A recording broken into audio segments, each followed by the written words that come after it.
everyone, Suzi here, and today we're playing Watcher of Realms. For today's video, we are going to go through some dev insights, a nice batch of I will read it so you don't have to.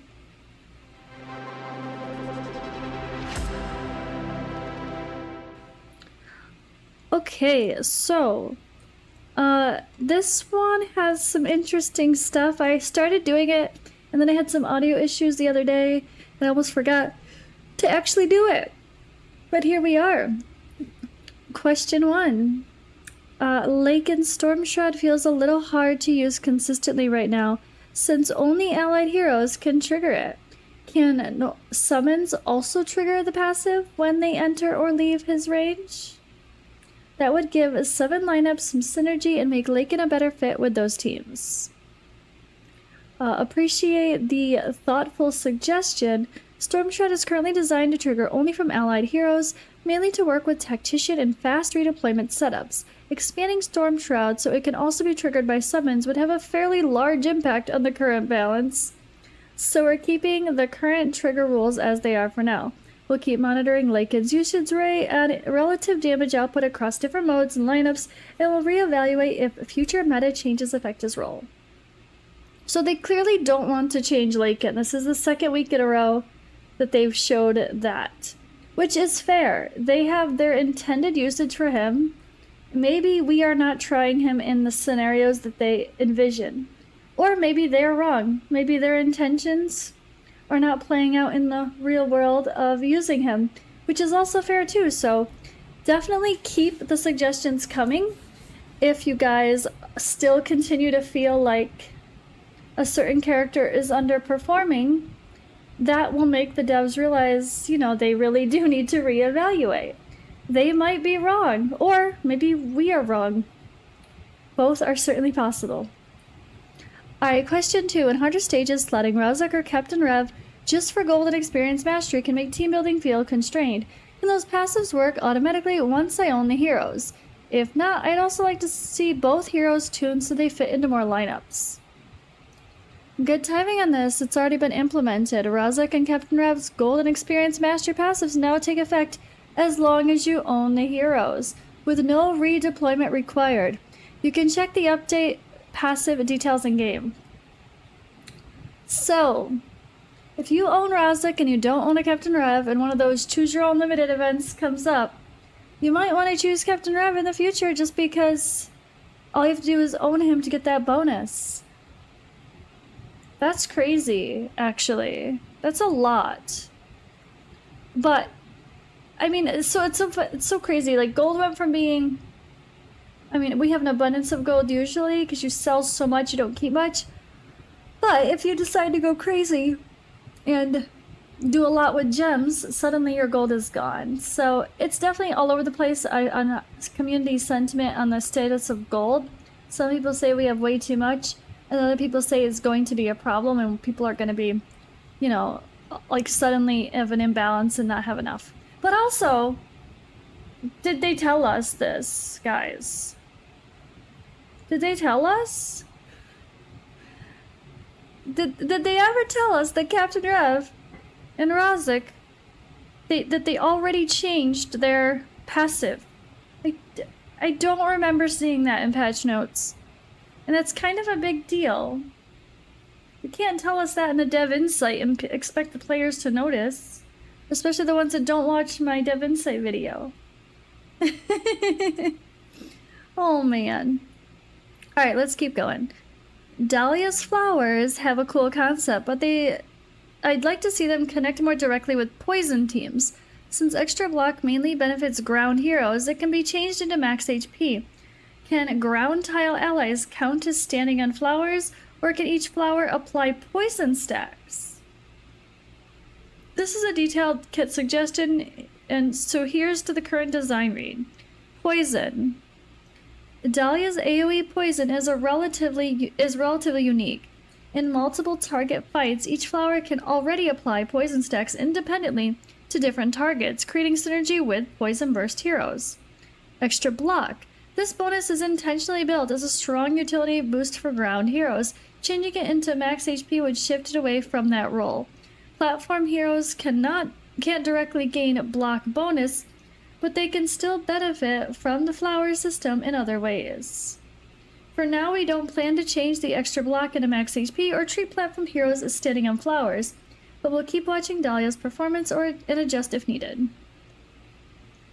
I do like when they just say no sometimes. It's still good communication and addressing issues. Not every single thing can be, sure, we'll change that. Yes, we're doing that. They can't be yes man to everything. It's not realistic. Okay. Question 4. When I'm checking map preview, it can be hard to tell deployable ground heroes from platform tiles at a glance. Can the deployable areas be highlighted in different color? They said they were going to fix that a long time ago and they never did. Alright, we don't plan to add color highlights to the current map preview right now, but for future themed scenes we'll pay closer attention. Bruh, no, thumbs down, Moonton, Watcher. Are you listening? This is the time when you say, you're right, exactly, it's fair. This was something I think a year ago was mentioned that they were going to do. Because it is super confusing for map previews to know where you can place what heroes.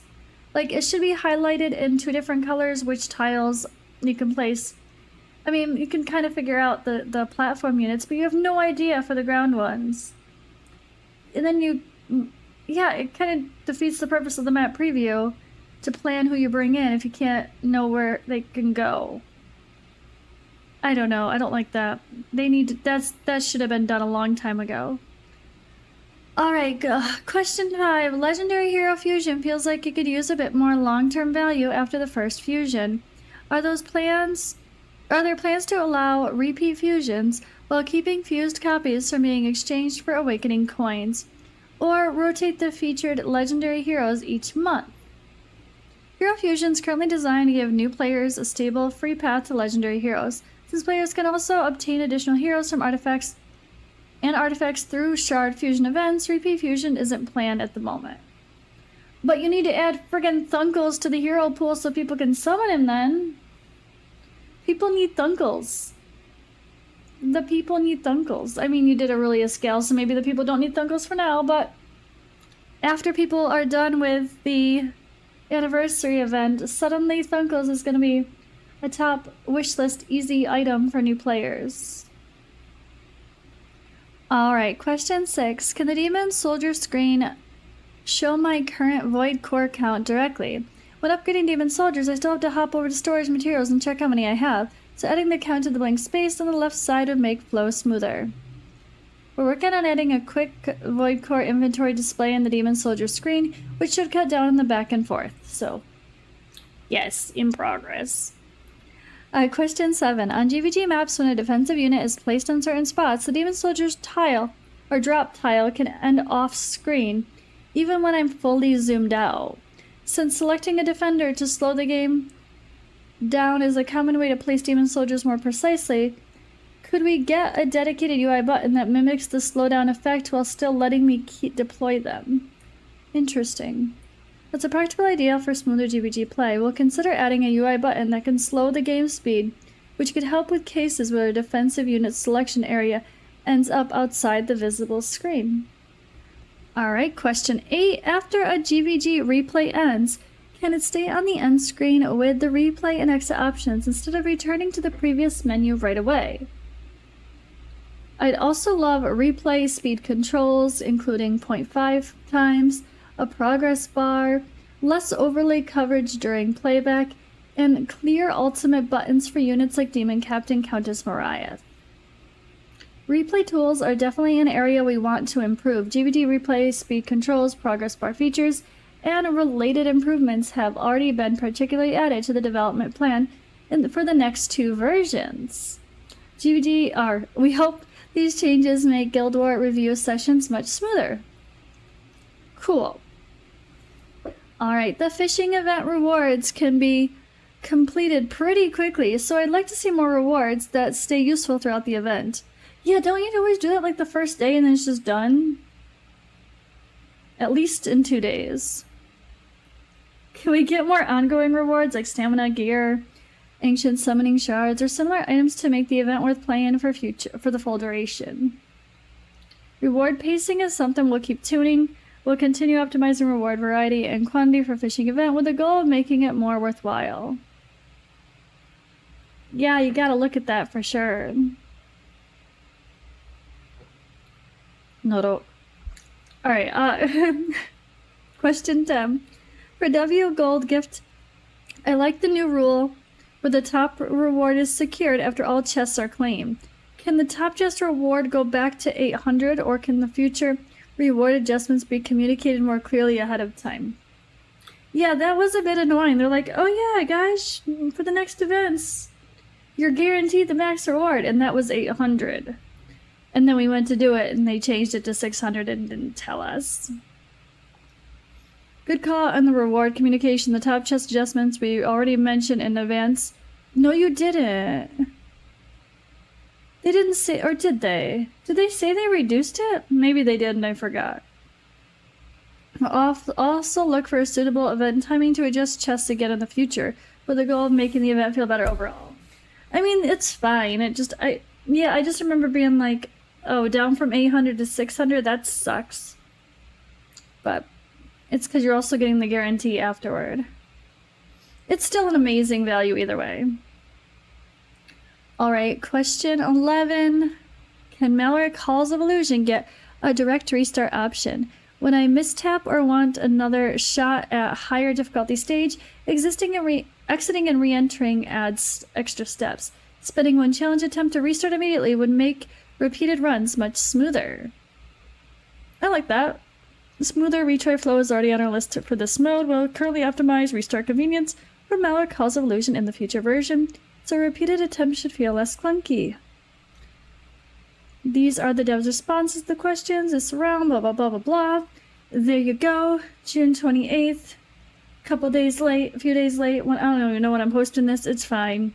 But thank you guys for watching. By the time I post this, maybe I'll be home or on my way home. I don't know. If you guys want to follow my journey there, you can check out my IRL channel. I'm in Yankee in Transylvania. Or at Suzi YIT on all the socials, YouTube, TikTok, all the fun stuff. And yeah, I'll have a lot more content related to all the events and all the stuff to come here for watchers, so stay tuned, and I will see you in the next video.